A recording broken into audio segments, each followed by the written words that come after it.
Sahabat YKB, jumpa kembali dalam program Ngulik Alkitab. Program Ngulik Alkitab ini diselenggarakan sebagai media sarana bagi kita mendalami Alkitab dan tentu saja melihat relevansinya bagi kehidupan kita sehari-hari.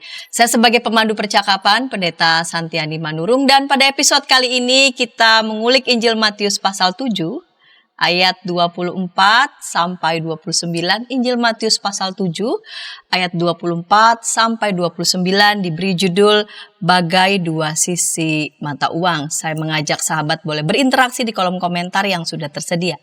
Untuk mengulik bacaan tersebut serta dengan judul Bagai Dua Sisi Mata Uang, telah hadir di studio Bapak Pendeta Nathanael Setiadi. Salam jumpa Bapak Pendeta. Salam jumpa juga Pendeta Santi dan sahabat YKB. Ya, sahabat YKB, sobat ngulik, Pendeta Nathanael Setiadi saat ini melayani sebagai pendeta tugas khusus Sinode Wilayah, sebagai Sekretaris Umum BPMSW GKI Sinwil Jabar. Kita mau memulai ngulik Alkitab pada episode kali ini dalam doa. Silakan Bapak Pendeta boleh memimpin kita dalam doa. Mari kita berdoa. Ya Tuhan, kami sungguh bersyukur diberikan kesempatan sekali lagi untuk berkumpul bersama-sama lewat tayangan Ngulik Alkitab. Kami hendak juga belajar dari firman Tuhan, sehingga apa yang kami baca, apa yang kami coba pahami, dapat kami mengerti dengan jelas, dan kami juga tidak hanya mau menjadi pendengar firman Tuhan, tidak sekedar mempelajari, tapi Tuhan juga menghendaki kami agar kami dapat melakukan firman Tuhan itu dalam kehidupan kami sehari-hari. Karena itu ya Tuhan, topanglah kami dalam kuasa Roh-Mu yang Kudus, sehingga apa yang kami akan baca, apa yang kami akan dengar dan bahas bersama-sama, sungguh boleh menjadi bekal yang berharga bagi kehidupan setiap kami, hamba-Mu, Pendeta Santi dan juga para sahabat YKB di tempat mereka masing-masing. Kami serahkan di Bapa, berlangsungnya acara Ngulik Alkitab ini dari awal hingga akhirnya hanya ke dalam nama Tuhan Yesus firman yang hidup. Amin. Amin. Baik sahabat, saya membaca Injil Matius pasal 7 ayat 24 sampai 29. Jadi setiap orang yang mendengar perkataanku ini dan melakukannya, ia bagaikan orang bijaksana yang mendirikan rumahnya di atas batu. Lalu turunlah hujan dan datanglah banjir, dan angin bertiup melanda rumah itu, tetapi rumah itu tidak roboh sebab didirikan di atas batu. Namun setiap orang yang mendengar perkataanku ini dan tidak melakukannya, ia bagaikan orang bodoh yang mendirikan rumahnya di atas pasir. Lalu turunlah hujan dan datanglah banjir dan angin bertiup melanda rumah itu sehingga robohlah rumah itu dan besarlah kerusakannya. Setelah Yesus mengakhiri perkataan itu, takjublah orang banyak itu mendengar pengajarannya, sebab ia mengajar mereka sebagai orang yang berkuasa, tidak seperti ahli-ahli Taurat mereka. Ya, baik. Sahabat, Injil Matius pasal 7 ayat 24 sampai 29. Di segmen yang pertama ini saya mau mengawali dengan pertanyaan. Di ayat 24 dituliskan di sana, jadi setiap orang yang mendengar perkataanku. Bapak Pendeta boleh menolong kita untuk menjelaskan apa yang dimaksud dengan kata mendengar perkataanku, frasa mendengar perkataanku. Perkataan Yesus yang mana yang dimaksudkannya? Oke, baik. Ya, sahabat YKB, kalau kita mencermati Injil Matius, khususnya bacaan kita tadi, Matius pasal 7 ayat 24 sampai 29, ini merupakan bagian penutup, bagian akhir dari serangkaian pengajaran Yesus yang dikenal dengan khotbah di bukit, yang dimulai dari Injil Matius pasal yang kelima. Nah, dalam Injil Matius pasal yang kelima, kita bisa melihat di sana Yesus mengawali pengajarannya, mengawali khotbahnya, katakanlah, dengan menjelaskan tentang ucapan bahagia. Di mana kalau kita memperhatikan ucapan bahagia, maka bukankah di sana Yesus sedang menawarkan, Yesus sedang menggugah orang banyak untuk menghayati nilai-nilai kerajaan Allah yang seringkali berbeda dengan apa yang dipahami, apa yang dipraktekkan oleh dunia. Misalkan saja ketika dunia menganggap kekayaan atau orang yang kaya adalah orang yang hebat, Yesus justru mengatakan berbahagialah orang yang miskin di hadapan Allah. Ada semacam kontradiksi di sana antara yang kaya, yang diagungkan oleh dunia, justru bagi Yesus yang miskin berbahagia. Nah, pengajaran tentang ucapan bahagia itu kalau kita perhatikan dilanjutkan dengan pengajaran Yesus tentang identitas dari orang banyak, identitas dari para murid, yaitu bahwa Yesus berkata, kamu itu berarti para pendengarnya, termasuk kita di masa kini, adalah garam dunia, adalah terang dunia. Dengan identitas atau status yang yang dihayati, yang juga diingatkan oleh Yesus, para murid dan kita mau diajak untuk menyadari bahwa ada peran, ada tanggung jawab yang perlu kita lakukan sebagai garam, sebagai terang itu. Lalu kalau kita perhatikan juga Yesus kemudian menyampaikan satu pengajaran, satu tafsiran, satu pengertian baru tentang hukum Taurat. Karena pada zaman itu ada banyak ahli Taurat yang mengajarkan tentang isi hukum Taurat, tapi dalam semangat legalistik, dalam semangat kalau enggak melakukan ini nanti dosa, harus begini, enggak boleh begitu. Dan Yesus memberikan perluasan makna, pendalaman makna. Bahkan ada perspektif yang baru yang muncul dari pengajarannya. Sebagai contoh katakanlah dalam Injil Matius pasal 5 dikisahkan tentang kamu telah mendengar firman tentang berzina, begitu ya. Nah, dalam bayangan ahli Taurat dan masyarakat di zaman itu, berzina ya berarti melakukan hubungan seksual dengan pasangan yang tidak resmi, begitu ya. Tapi bagi Yesus justru disampaikan sebuah pengajaran yang lebih luas dan dalam daripada sekedar hubungan seksual di antara mereka yang tidak menikah secara resmi, begitu. Yesus berkata bahwa setiap orang yang memandang perempuan serta menginginkannya sudah berzina dengan dia dalam hatinya. Jadi perkataan-perkataan Yesus dalam khotbah di bukit itu juga berisi pendalaman, bahkan perluasan makna dari hukum Taurat yang selama ini diperdengarkan, yang selama ini diajarkan kepada orang banyak. Nah, jadi itulah perkataan Yesus yang dimaksud dalam Injil Matius pasal 7 tadi. Itu konteks dekat dalam pengertian kita sedang ngulik Matius pasal 7, maka perkataan Yesus yang dimaksud adalah apa-apa yang disampaikan dalam khotbah di bukit. Tetapi kalau kita memahami frasa perkataan Yesus, maka bukankah perkataan Yesus bukan hanya disampaikan dalam khotbah di bukit, tetapi Injil Matius, Markus, Lukas, Yohanes, bukankah juga menyaksikan banyak perkataan Yesus lainnya? Inilah konteks jauhnya yang juga perlu kita perhatikan. Sebagai contoh, dalam sebuah kesempatan, Yesus pernah wanti-wanti kepada para murid bahwa barang siapa mau mengikut aku, akan melalui jalan tidak mudah. Harus memikul salib, menyangkal diri, gitu ya.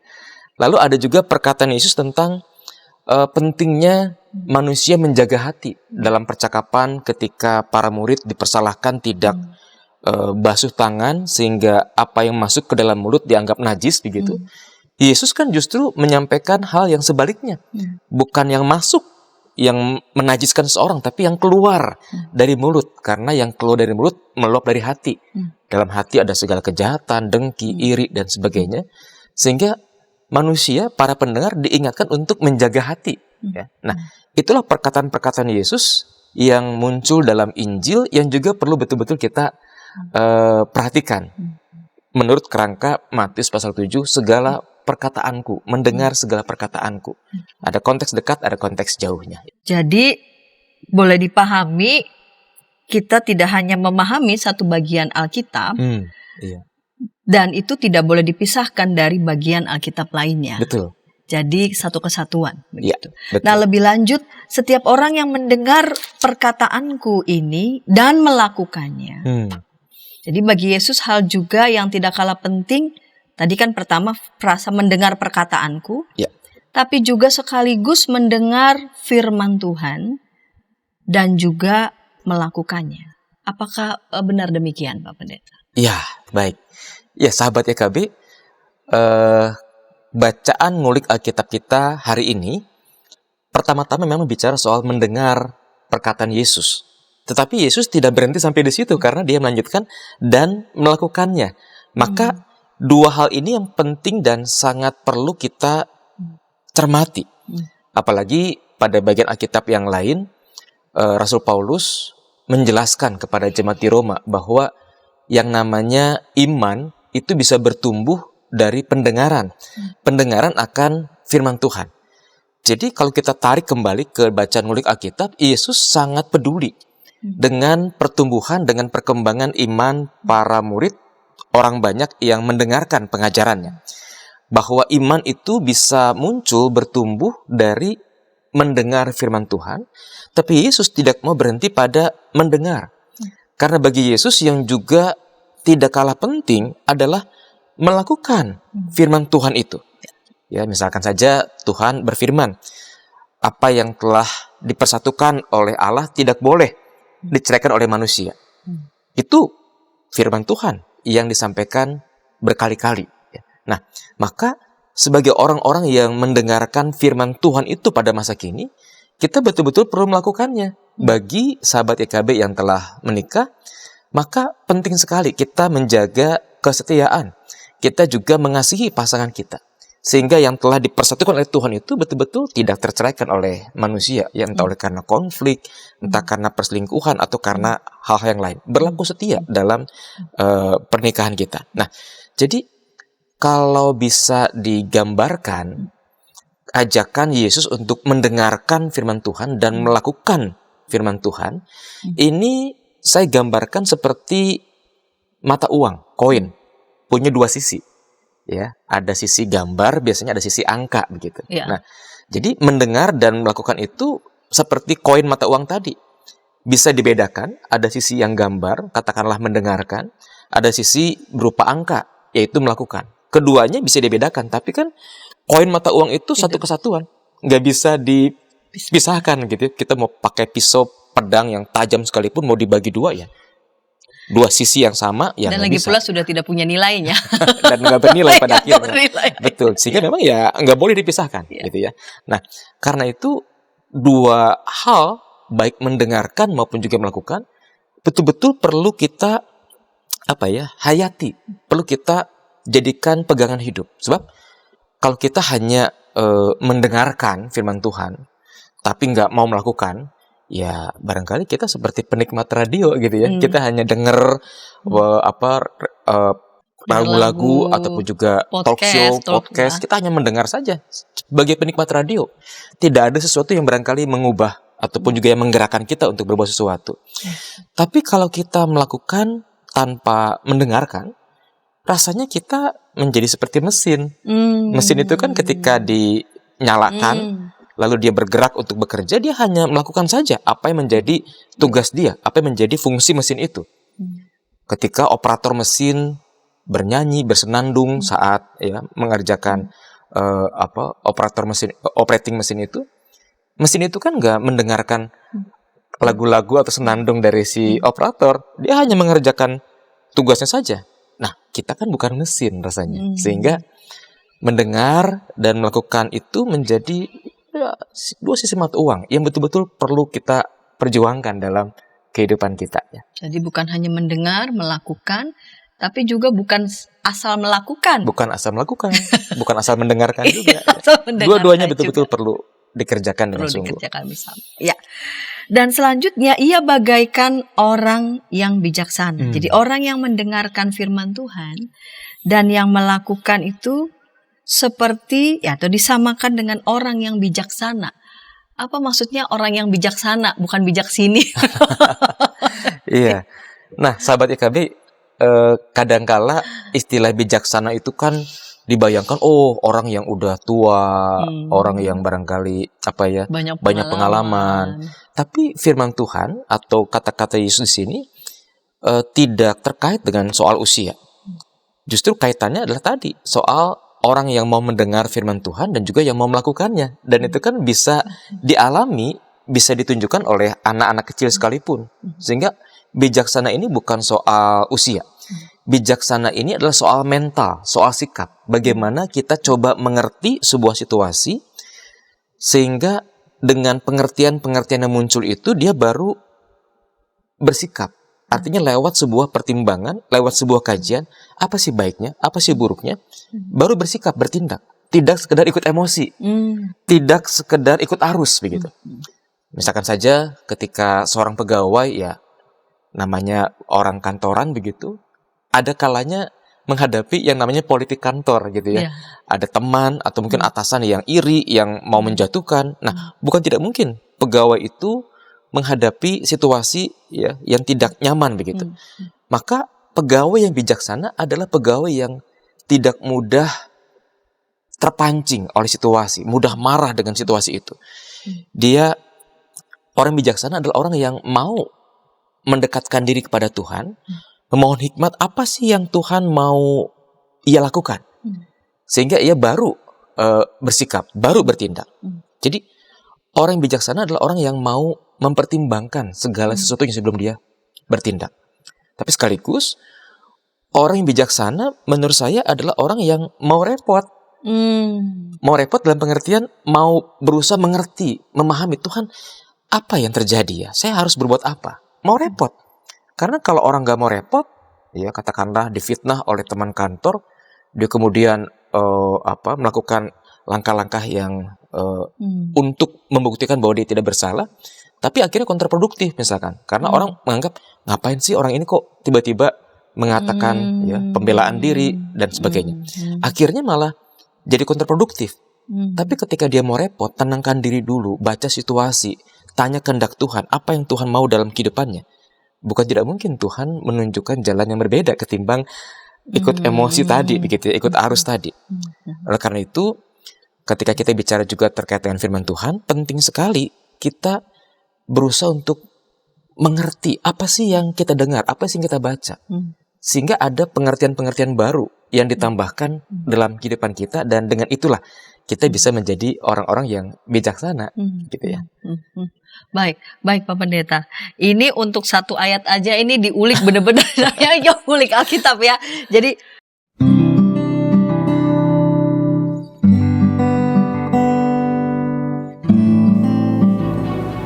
Hi folks, this is Daily Spirit for Youth, a daily devotional that helps you grow closer to God and apply His Word to your life.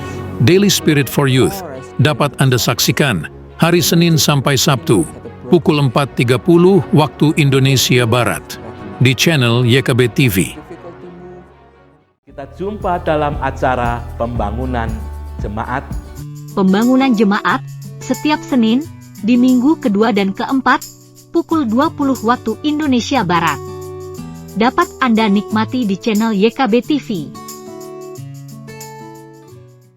Dari gungkungan malam gelap, Nyanyikanlah nyanyian baru setiap hari Rabu pukul 12 waktu Indonesia Barat. Dapat Anda nikmati di channel Lagu Rohani YKB TV.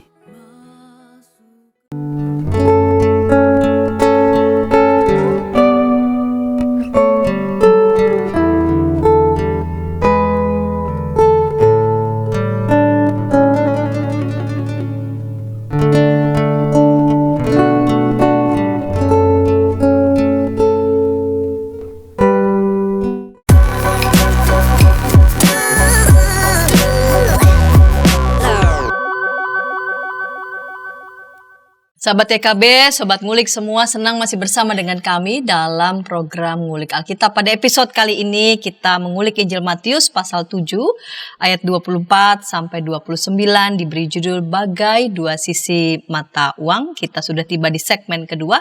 Saya mengajak sahabat boleh berinteraksi di kolom komentar yang sudah tersedia bersama dengan narasumber pada episode kali ini, Pendeta Nathanael Setiadi, Pendeta Tugas Khusus Sinode Wilayah sebagai Sekretaris Umum BPMSW GKI Sinwil Jawa Barat. Baik Bapak Pendeta, kita lanjut di segmen yang kedua ini.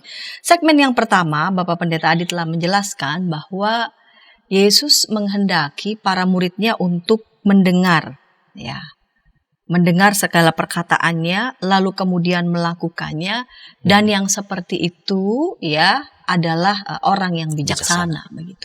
Nah, kita akan lanjut di bagian ini berikutnya menyatakan bahwa Orang yang bijaksana itu seperti yang mendirikan rumahnya di atas batu, ya.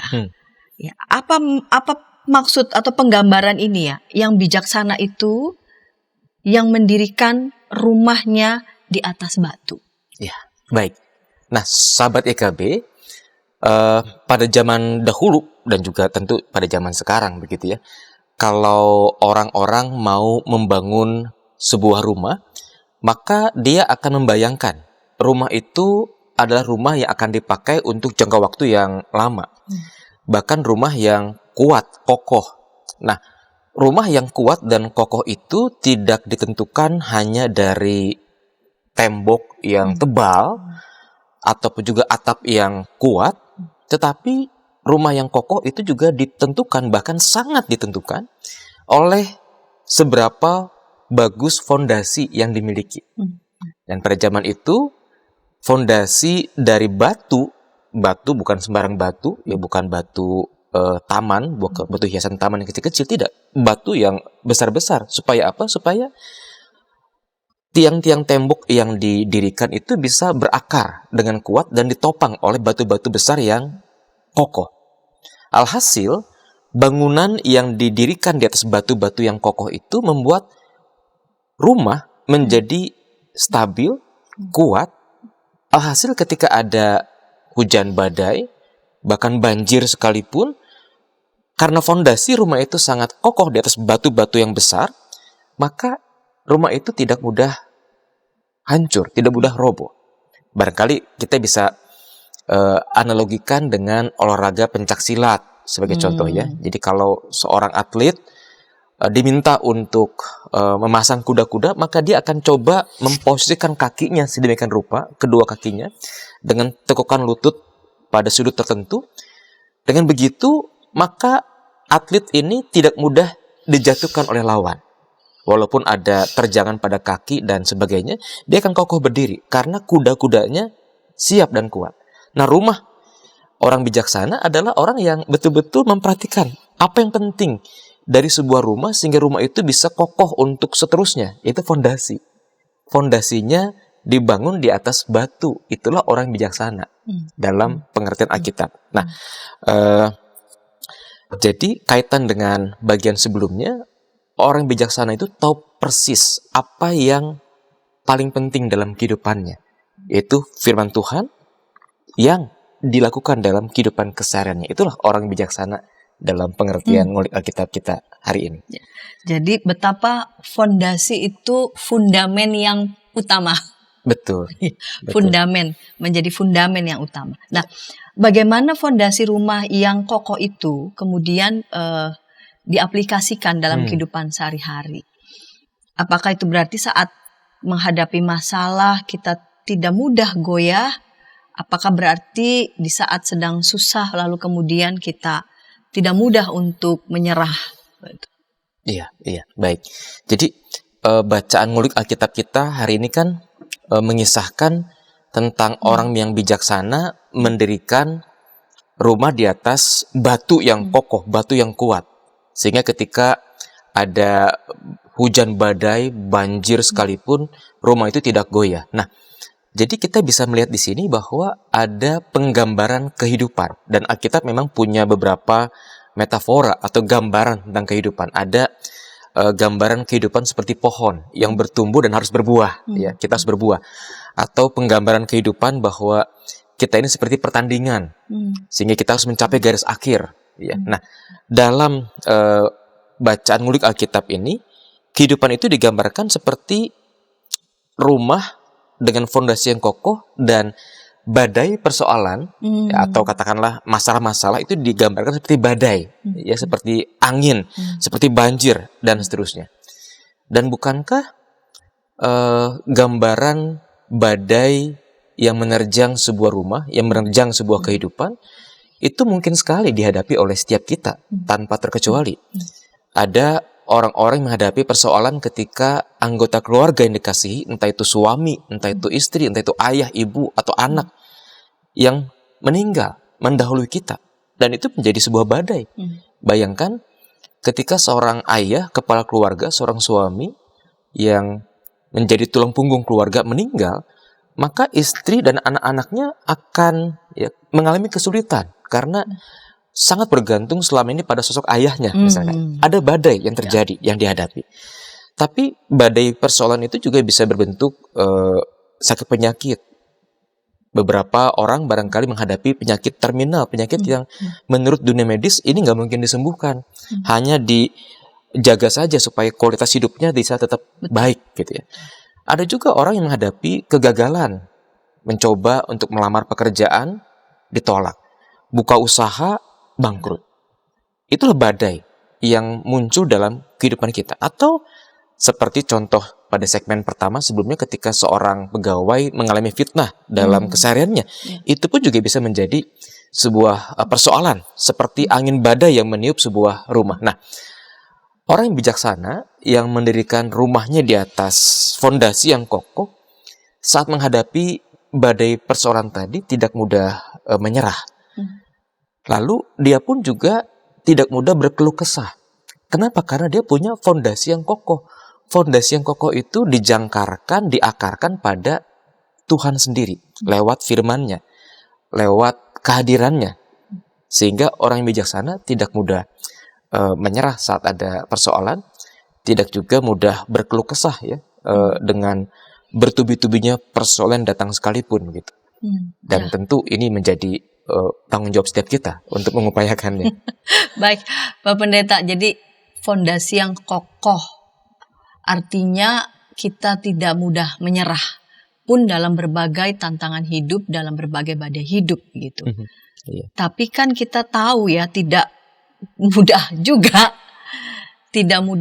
untuk tidak lekas menyerah begitu, tidak mudah juga untuk tidak lekas putus asa begitu di saat ada masalah. Apalagi ada persoalan yang katakanlah rumit dan pelik. Bagaimana Pak Pendeta boleh merespon ini? Iya, baik. Nah, sahabat YKB, ketika tadi saya menjelaskan bagian sebelumnya, tidak dimaksudkan bahwa persoalan yang dihadapi entah oleh sahabat YKB di rumah atau teman-teman yang lain adalah persoalan sederhana. Karena mungkin saja kita menghadapi persoalan yang pelik. Dan lagi pula setiap persoalan itu kan unik pada dirinya sendiri, memiliki tantangan dan bobotnya yang berbeda-beda begitu ya. Nah, apapun persoalan yang sedang kita hadapi, betul bahwa persoalan itu ada kalanya tidak mudah, tidak sederhana. Tapi ketika kita punya fondasi yang kokoh, kita punya bekal firman Tuhan yang menjadi pegangan kita, kita pun juga terbiasa untuk melakukan firman Tuhan itu dalam kehidupan sehari-hari, aneka persoalan datang itu tidak lantas membuat kita jatuh terpuruk, membuat kita seperti orang yang tidak punya iman, yang berkeluh kesah tapi tidak mau melakukan apa yang benar misalkan. Nah, saya tertolong oleh pengalaman di masa pandemi yang lalu, dan rasanya sahabat YKB pun juga punya banyak pengalaman dan pemaknaan terhadap masa pandemi. Salah satunya adalah pada masa pandemi itu kita cukup sering mendengar istilah resilient atau resiliensi atau daya lenting. Nah, apa itu daya lenting? Saya mengajak kita untuk membayangkan sebuah bola basket yang terisi angin ya. Ketika bola basket yang sudah terisi angin ini kita jatuhkan ke lantai, apa yang terjadi? Apakah kemudian dia akan tiduran gitu ya? Enggak. Bola basket yang kita jatuhkan ke lantai pasti akan membal, pasti akan mantul, pasti akan naik ke atas. Inilah yang disebut dengan daya lenting atau resilient tadi gitu. Bagaimana ketika seseorang mengalami banyak persoalan, dia sepertinya jatuh tapi tidak terpuruk. Terpuruk kan berarti nggak bangun lagi gitu. Tapi bola basket itu kan ketika dia jatuh ke lantai dia bangkit, naik lagi, bounce back. Maka itulah yang juga perlu kita upayakan. Nah, firman Tuhan yang kita baca, yang kita dengar, yang kita coba mengerti, menolong kita untuk bisa bangkit kembali dari berbagai macam persoalan yang membuat kita terpuruk ataupun juga hampir jatuh, bahkan ada kalanya kita merasa, aduh saya kuat nggak ya? Firman Tuhan menjadi penopang. Ayo, Tuhan kan ada bersama-sama kita. Jangan takut, jangan khawatir. Berkali-kali firman Tuhan membunyikan hal tadi. Jangan khawatir, jangan takut. Nah, sehingga ketika kita menyadari bahwa Tuhan ada di saat terkelam kita sekalipun, di saat badai persoalan datang menghadang, kita akan punya kekuatan untuk melangkah maju. Tidak berhenti pada ketakutan, ketidakberdayaan, perasaan nggak sanggup, tapi ada kekuatan dalam diri untuk ayo, Tuhan ada pada kita, Tuhan ada bersama dengan kita, sehingga kita dituntun untuk melangkah maju. Nah, inilah yang penting, bahwa persoalan ibarat badai yang menghadang itu tidak sederhana, iya, tapi pesan firman Tuhan bagi kita adalah jelas. Ayo, kita harus punya fondasi yang kokoh, karena fondasi itulah yang memampukan kita untuk bangkit kembali di saat badai datang. Jadi punya fondasi yang kokoh bukan berarti membuat kita sama sekali atau jadi kebal, bukan berarti jadi kebal atau tawar. Iya, Ya, betul. Itu juga tanda bahaya begitu kalau sampai punya masalah tapi kok seperti nggak berasa apa-apa ya. Numbness. Iya, kayak ibarat kan kalau cubit gitu kan, justru kan dengan tubuh masih memberikan reaksi rasa sakit itu kan secara natural tubuh memberikan respon yang natural begitu ya. Ada pertanda untuk kita bawa pertanda untuk mengerjakan sesuatu. Misalkan lagi demam, oh berarti ada infeksi, entah infeksinya apa, tetapi tubuh kan memberi signal begitu. Betul.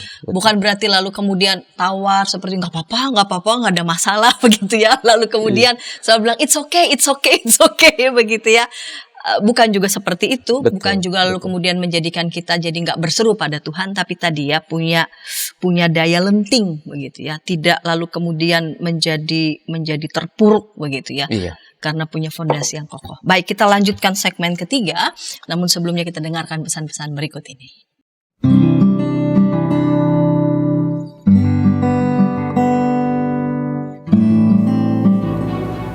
Hi folks, this is Daily Spirit for Youth, a daily devotional that helps you grow closer to God and apply His Word to your life. Daily Spirit for Youth dapat Anda saksikan hari Senin sampai Sabtu pukul 4.30 waktu Indonesia Barat di channel YKB TV. Kita jumpa dalam acara pembangunan jemaat.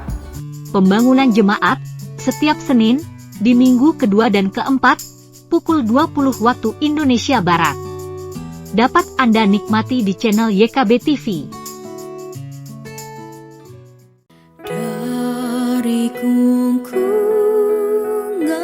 malam gelap. Nyanyikanlah nyanyian baru setiap hari Rabu pukul 12 waktu Indonesia Barat. Dapat Anda nikmati di channel Lagu Rohani YKB TV.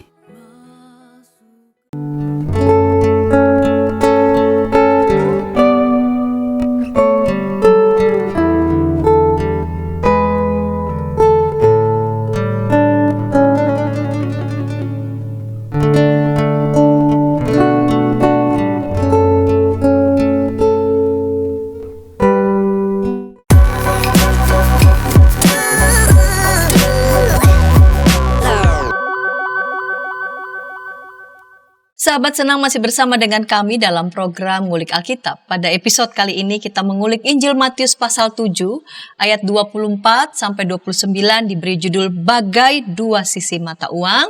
Saya mengajak sahabat boleh berinteraksi di kolom komentar yang sudah tersedia, dan untuk mengulik bacaan ini Injil Matius pasal 7 ayat 24 sampai 29 adalah Pendeta Nathanael Setiadi. Kita memasuki segmen 3 ini Bapak Pendeta, dan di segmen penutup ini Bapak Pendeta, di ayat selanjutnya selain rumah yang didirikan di atas batu ada juga gambaran rumah yang lain, tapi bukan didirikan di atas batu ya, melainkan didirikan di atas pasir. Itu ada di ayat 26. Menunjuk pada orang yang seperti apa ya, orang yang mendirikan rumah di atas pasir ini. Iya, baik. Ya, sahabat YKB, kalau di awal ngulik Alkitab tadi kita berkenalan dengan orang yang bijaksana yang punya pengertian bahwa kalau bangun rumah ya untuk jangka waktu panjang sehingga fondasinya harus kokoh. Maka orang yang mendirikan rumah di atas pasir disebut sebagai orang yang bodoh. Kenapa disebut bodoh? Karena antara batu dengan pasir tentu teksturnya kan berbeda. Batu ukurannya lebih besar, kokoh, kuat.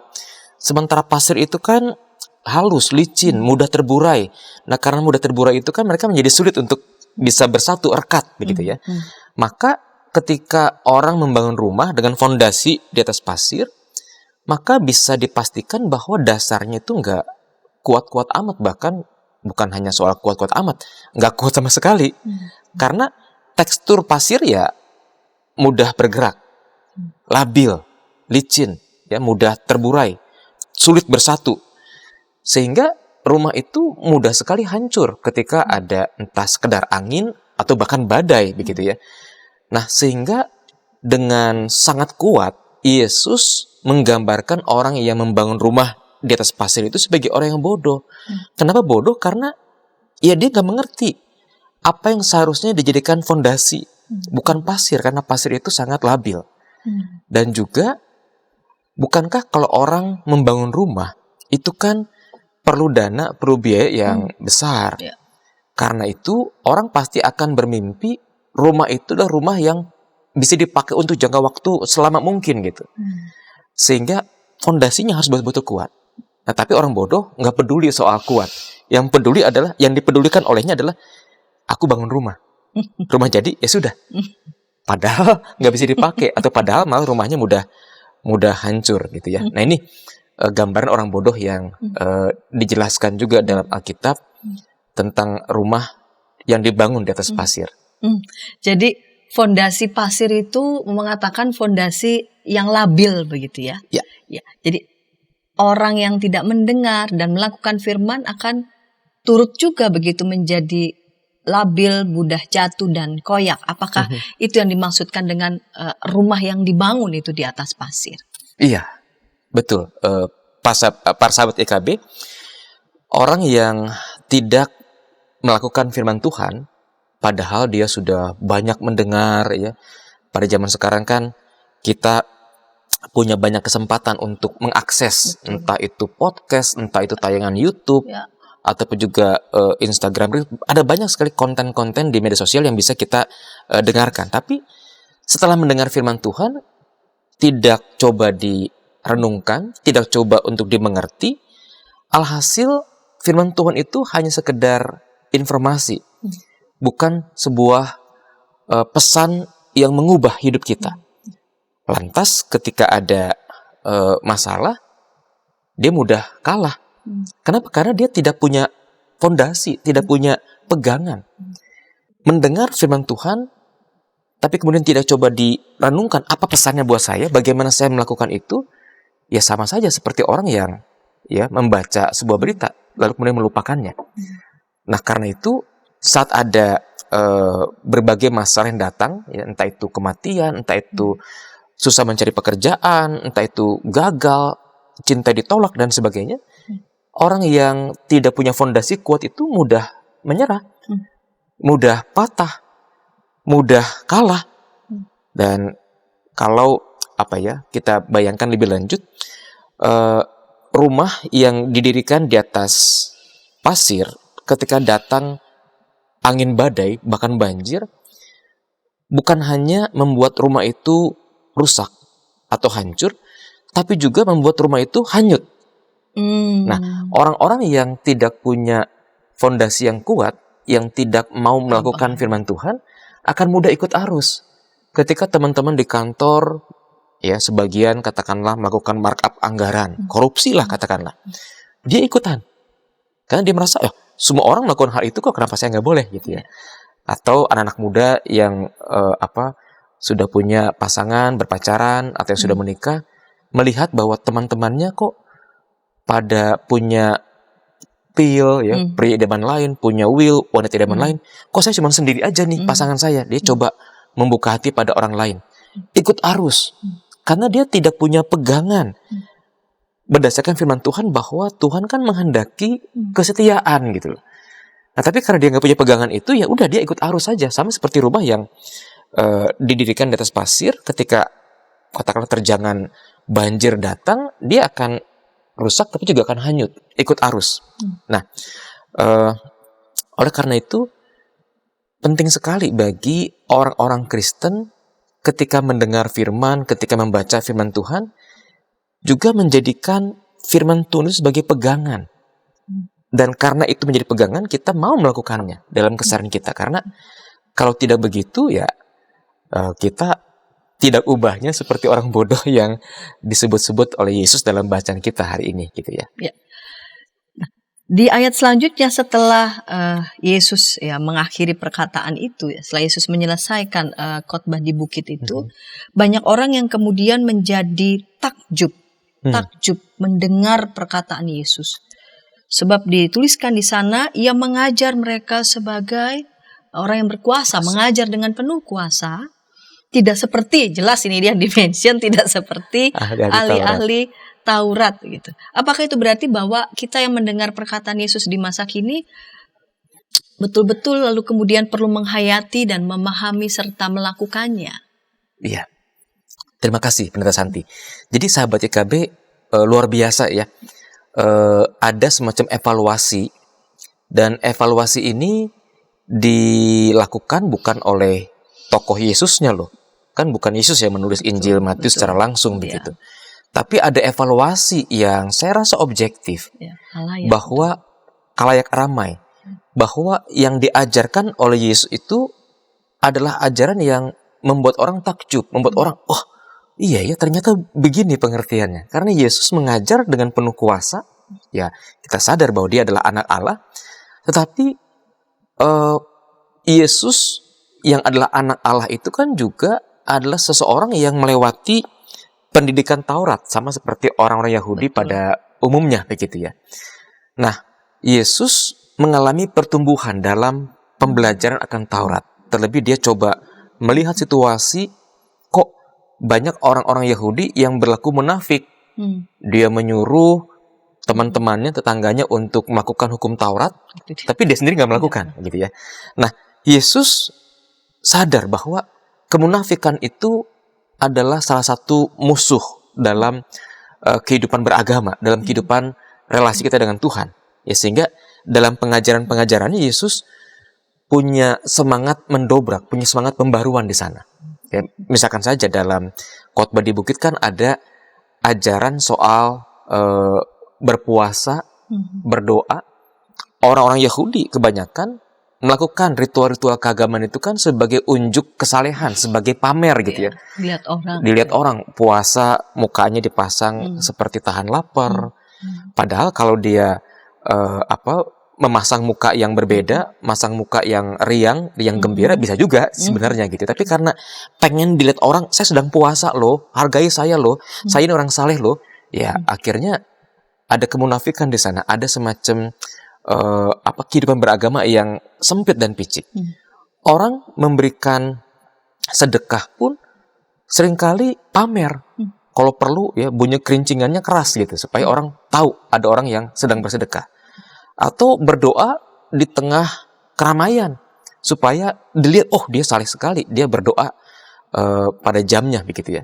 Nah, Yesus mengatakan enggak begitu kehidupan beragama. Kalau kita mau berdoa, masuk ke kamar, tempat yang sepi. Karena kan berdoa itu kan hubungan kita dengan Tuhan. Nah, jadi Yesus memberikan pengajaran-pengajaran dengan perspektif yang berbeda, yang membuat banyak orang terpukau dan merasa, oh iya ya, seharusnya seperti ini relasi kita dengan Tuhan. Bukan sesuatu yang diwarnai oleh kemunafikan, sesuatu yang diwarnai oleh semacam unjuk perlombaan kesalehan. Karena itu tidak membawa mereka dekat pada Allah gitu. Nah, karena itu ada bobot, ada nilai yang sangat kuat, yang sangat mendalam dalam setiap pengajaran Tuhan Yesus. Semuanya itu dikerjakan oleh Tuhan Yesus agar kita tidak salah paham, agar kita tidak salah kaprah dalam memahami maksud firman Tuhan. Sebab kalau kita salah kaprah, kita bisa salah kiprah gitu kan ya. Salah kaprah jadi salah kiprah, ya betul. Nah, itulah yang Tuhan Yesus ingin cegah dengan pengajaran-pengajaran yang kuat dan mendalam dari khotbah di bukit, tapi secara umum dari Injil yang kita punya. Nah, apalagi pada zaman itu ahli Taurat itu ketika memberikan pengajaran, memberikan penjelasan, seringkali ada motif ekonominya, atau katakanlah apa yang saya bisa dapat dari pengajaran-pengajaran saya gitu ya, sehingga kemunafikan itu sangat kuat muncul. Tapi Yesus ketika dia mengajar, dia tidak mencari keuntungan bagi dirinya, dia mengajar demi pemahaman orang banyak. Justru di situ letak kuasa juga ya. Letak kuasanya di sana gitu.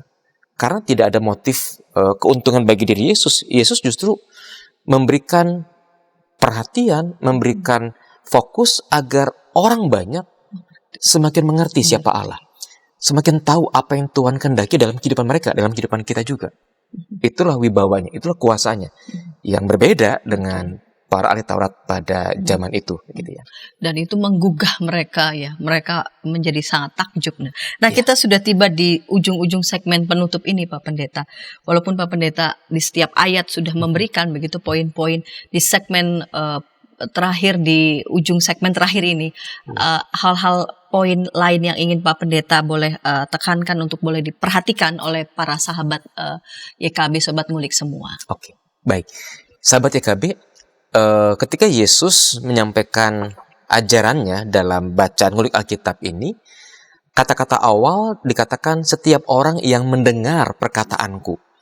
Nah, kata-kata mendengar perkataanku ini perlu kita maknai pada zamannya, bahwa di zaman itu yang namanya Alkitab yang sifatnya personal itu kan belum ada gitu. Kalaupun ada gulungan-gulungan kitab, hanya dimiliki oleh ahli Taurat atau terbatas di sinagoge atau di Bait Allah. Nah, pada zaman sekarang bukankah setiap kita dengan mudah memiliki Alkitab, baik Alkitab dalam bentuk buku atau mungkin juga Alkitab elektronik dalam gawai kita masing-masing. Nah, yang mau saya katakan adalah bahwa kita perlu melakukan kontekstualisasi terhadap apa kata mendengar perkataanku. Saya menggugah, saya mendorong kita untuk tidak sekedar mendengar, tapi kita coba mempelajari firman Tuhan. Jadi barang siapa mempelajari firman Tuhan dan melakukannya, barangkali ini yang menjadi kontekstualisasi. Karena mempelajari itu kan dilakukan dengan segenap panca indera, bukan sekedar mendengar audio begitu ya. Nah, tantangannya nggak mudah zaman sekarang ya, karena ya pandemi yang kita baru lewati membuat banyak ya, entah gereja, entah lembaga-lembaga Kristen berbondong-bondong untuk bikin konten di media sosial.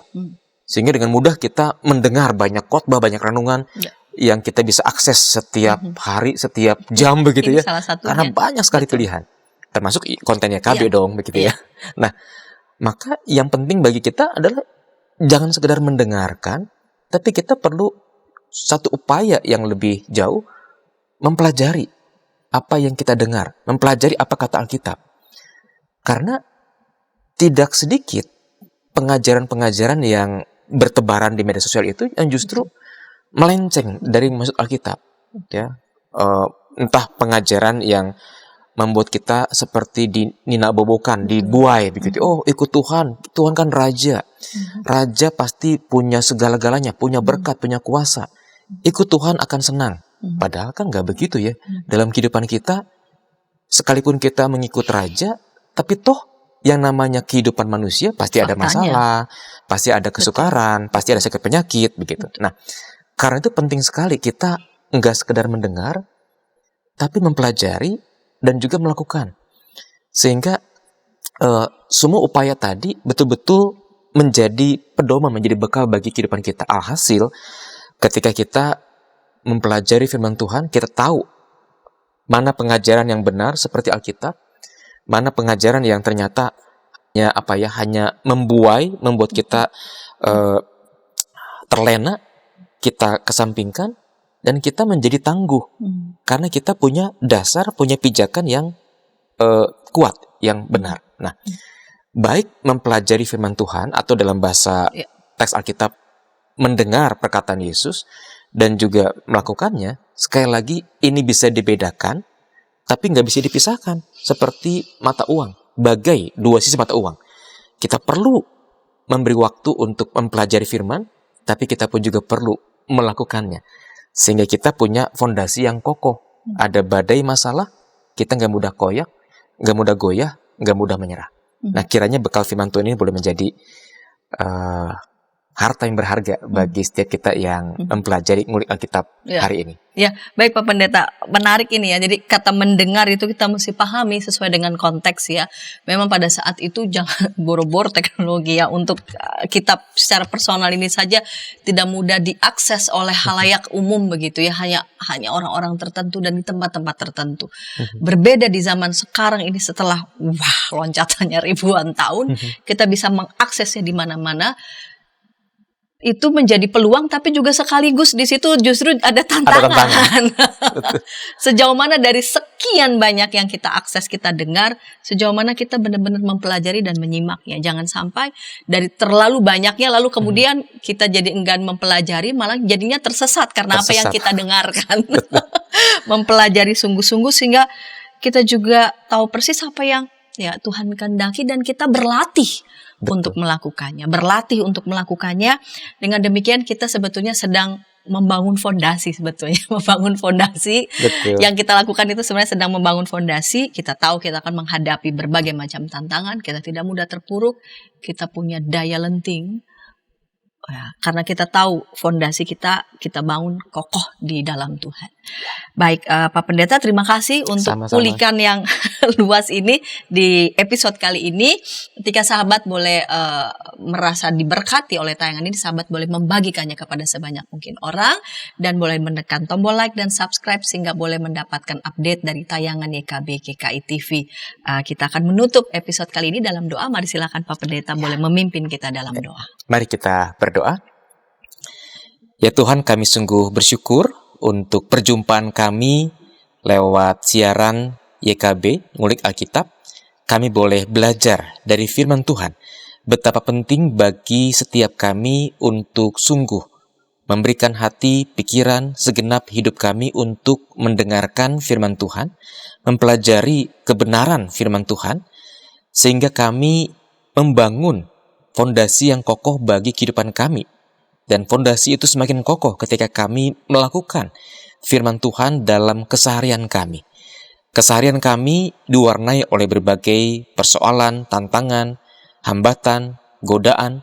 Namun ketika kami berlatih melakukan firman Tuhan, maka fondasi kehidupan kami semakin berpijak pada dasar yang kokoh.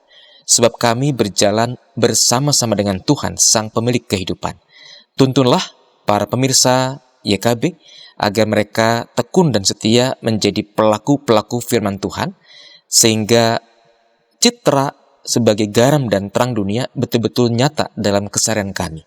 Berkati juga YKB dalam pelaksanaan program-program mereka.